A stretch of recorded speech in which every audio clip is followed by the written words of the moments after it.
নমস্কার বন্ধুরা, আহারে বাহার রান্নাঘরে আপনাদের সকলকে জানাই স্বাগত। আপনারা সবাই কেমন আছেন? আশা করি নিশ্চয়ই ভালো আছেন। আমিও ভালো আছি আপনাদের আশীর্বাদে এবং ভালোবাসায়। আজ আমি আপনাদের কাছে অরহর ডালের একটা রেসিপি করে দেখাবো। আমি জানি আপনারা সবাই খুব সুন্দর করতে পারেন, কিন্তু আমি কিভাবে এই রেসিপিটা তৈরি করছি সেটাই আজ আমি আপনাদের কাছে দেখাবো। তো এই অরহর ডালটা তৈরি করার জন্য লাগছে অরহর ডাল, একটা বড় পেঁয়াজ কুচি, একটা টমেটো কুচি, 4 কোয়া রসুন কুচি, 4টে কাঁচা লঙ্কা, হিং, নুন, হলুদ, মিষ্টি এবং অবশ্যই তেল। এছাড়া লাগছে ফোড়নের জন্য 2টো তেজপাতা, 2 টুকরো লবঙ্গ, 2টো এলাচ, 4টে গোলমরিচ এবং গোটা জিরে। তো চলুন আমি কিভাবে এই রান্নাটা করি আপনাদের সাথে শেয়ার করছি। কড়াটা গরম হয়ে গেছে, এবার দিয়ে দিলাম 2 চামচ সর্ষের তেল। তেলটা গরম হয়ে গেছে, এবার দিয়ে দিলাম ফোড়নটা। দিলাম তেজপাতা, দিলাম 2টো এলাচ, লবঙ্গ, দারচিনি, গোলমরিচ এবং গোটা জিরে। সমস্তটা ভালো করে আমি একটু নেড়ে চেড়ে কয়েক সেকেন্ডের মতন ভেজে নেব। ফোড়নটা হয়ে গেছে, এবার দিয়ে দেবো রসুন কুচি।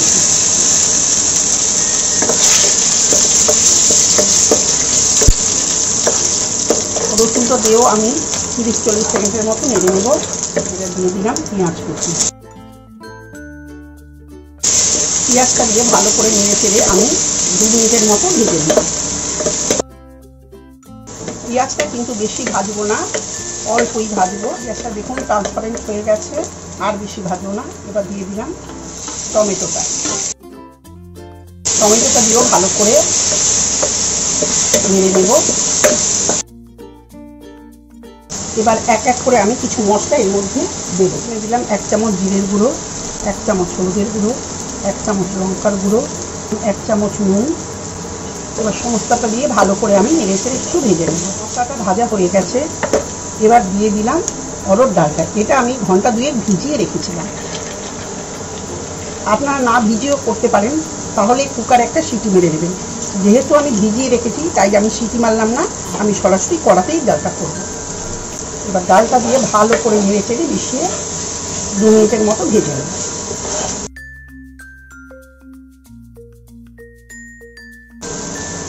ডালটা ভাজা হয়ে গেছে, এবার দিয়ে দিলাম পরিমাণ মতো জল ডালটা সেদ্ধ হওয়ার জন্য। এবার 5 মিনিটের জন্য এটা চাপা দিয়ে আমি সেদ্ধ হতে দেব। 5 মিনিট হয়ে গেছে, এবার ঢাকাটা খুলে দেখে নেব। ডালটা আর একটু হবে সেদ্ধ, আবারও 5 মিনিটের জন্য আমি এটাকে ঢেকে দেব। এবার ডালটা খুলে দেখে নেব যে সেদ্ধ হলো কিনা। ডালটা খুব সুন্দর সেদ্ধ হয়ে গেছে। ঠিক এই রকমই নাবাতে হবে, একদম যেন গলে না যায়। গলে গেলে কিন্তু স্বাদ হবে না। আর জলটা আপনারা যেরকম পাতলা খাবেন সেই রকম দেবেন। তো এই ডাল খুব একটা পাতলা হয় না। এবার এর মধ্যে দিয়ে দিলাম 4টে চেরা কাঁচা লঙ্কা। প্রথমে আমি রান্নাটা করার সময় 1 চামচ নুন দিয়েছিলাম, তো আর একটু নুন আমি এর মধ্যে দিলাম।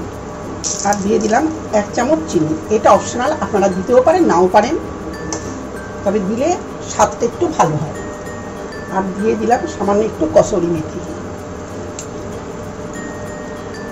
কসুরি মেথির পরিবর্তে আপনারা ধনেপাতাও দিতে পারেন, তাতেও কোনো অসুবিধা হবে না।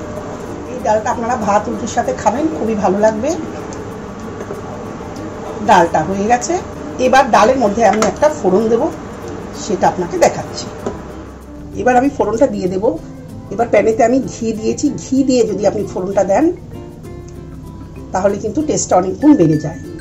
এবার দিয়ে দিলাম 2টো শুকনো লঙ্কা ফোড়নে, দিলাম একটু গোটা জিরে, আর দিয়ে দিলাম 1/2 চামচেরও একটু কম হিং। হিং না দিলে কিন্তু এই ডালের স্বাদটা আসবে না ঠিক। হিংটা অতি অবশ্যই দেবেন, আর যারা না খান তাদের কথা আলাদা। এবার এটাকে ভালো করে নেড়ে আমি ভেজে নেব। আর গ্যাসটা আমি নিভিয়ে দিলাম। ফোড়নটা একটুখানি ঠান্ডা হওয়ার জন্যে। আর এরপর দিয়ে দিলাম এর মধ্যে 1 চামচ কাশ্মীরি লঙ্কার গুঁড়ো।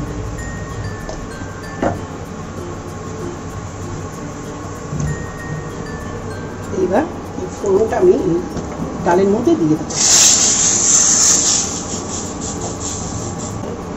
দেখতে কি সুন্দর হয়েছে রংটা। এইরকম ঘনত্ব রাখবেন।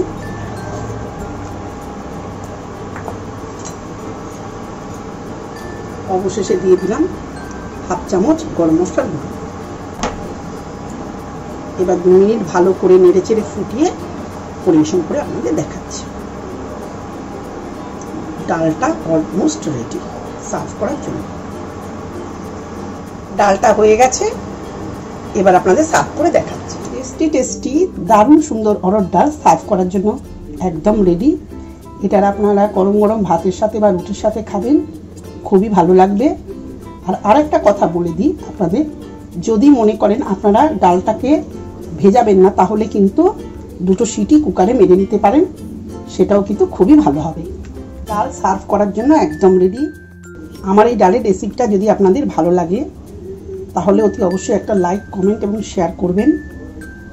নতুন বন্ধুরা আমার চ্যানেলটিকে সাবস্ক্রাইব করবেন এবং পুরনো বন্ধুরা আমার পাশে থাকবেন। আজ এই পর্যন্ত, আবার আপনাদের সামনে চলে আসবো নতুন কোনো রেসিপি নিয়ে। ততদিনের জন্য সুস্থ থাকুন, ভালো থাকুন, ধন্যবাদ।